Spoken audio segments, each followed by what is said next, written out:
special video. So today is something different on the channel. I am going to be talking a bit about the money donation that I'm doing to East Lancashire Hospice. As you can see behind me, I have my Grandad shirt hanging up, which is Bell 15, so that is what we are talking about today. This truly amazing man right here is my Grandad, who died in 2015 of leukemia in the hospice.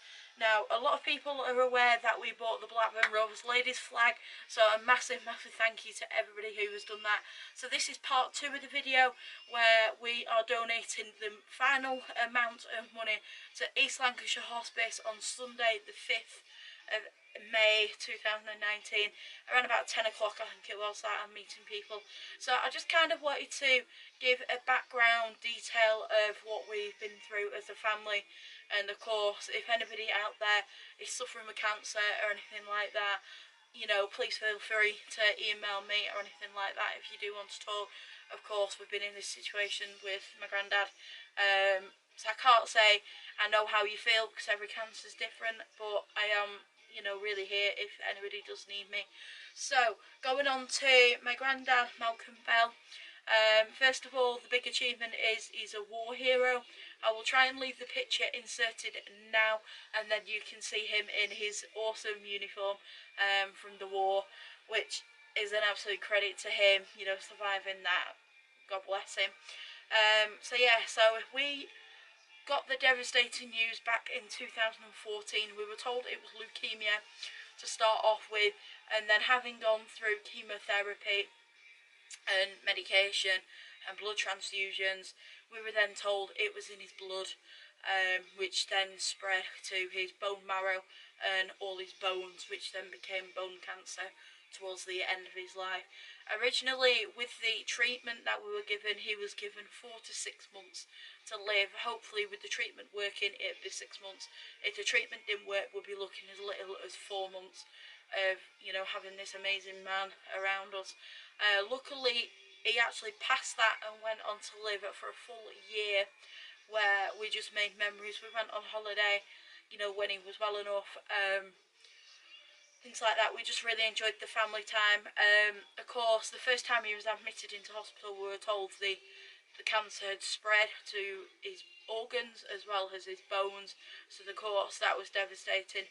And then of course back in the May 2015 we got told the devastating news that the treatment was no longer working and there wasn't anything they could do for him.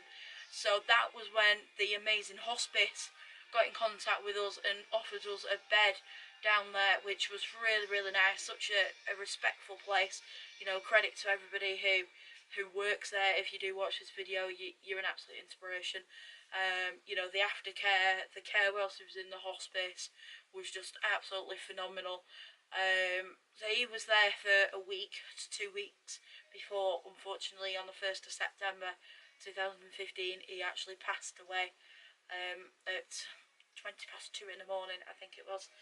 But the fun times you've got to remember is when we were at the hospice, there was an old lady who used to do paper rounds and ward rounds, and she was 86 and she was a volunteer for the hospice.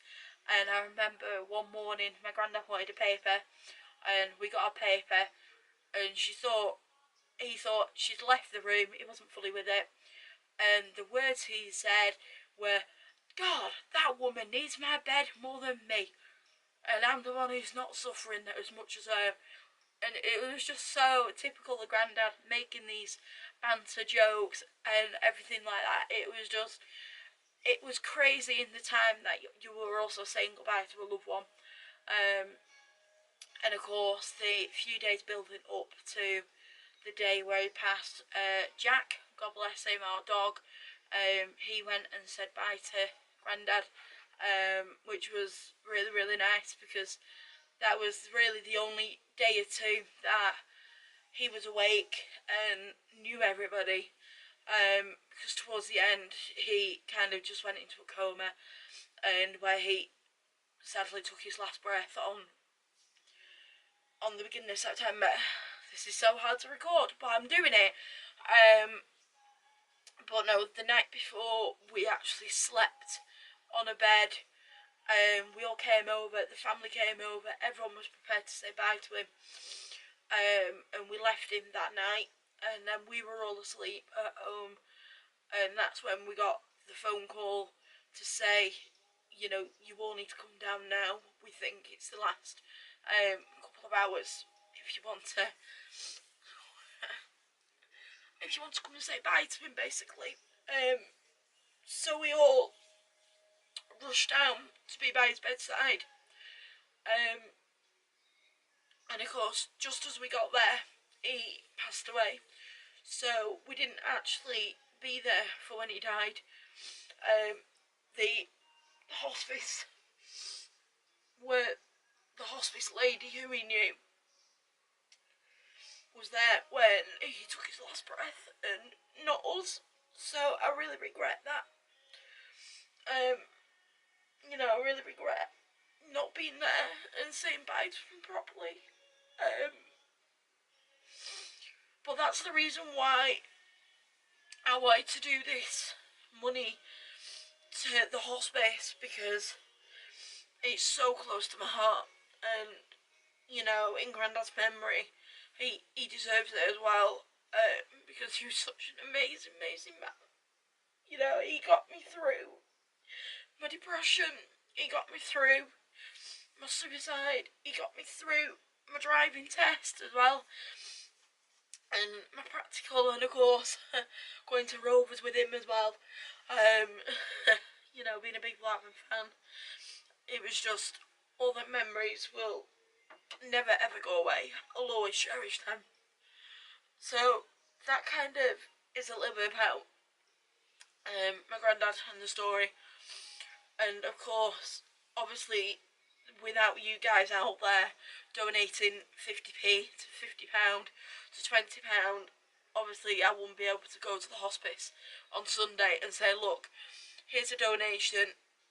You know, I wouldn't be able to do it, and that I'm just so proud of everybody out there who has opened up and donated, because without you guys and without the support I'm getting, I basically wouldn't be around. I wouldn't have this channel, I wouldn't be doing the donation to the hospice, I wouldn't have bought the Blackburn Ladies flag, and it just really, you know, means so much to me to have everybody who is so supportive on this channel, and hopefully you guys will be here as I grow, and hopefully this Mr. Malcolm will be up there with Jack, watching down on his granddaughter, making sure, you know, she makes the best of her life and the best of her career if I make one in YouTube.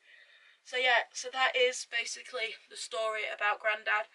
So we're going to go ahead and go to the hospice and get a few words from them, and of course get that check and get it over to the hospice. So of course, if you do like this video, then please don't forget to smash that like button. Also, don't forget to comment and subscribe if you are new, and also if you are subscribed, a massive thank you to everybody for this season of support. It's just been absolutely phenomenal. So let's go to the hospice, and I'll see you guys when I get there. Bye.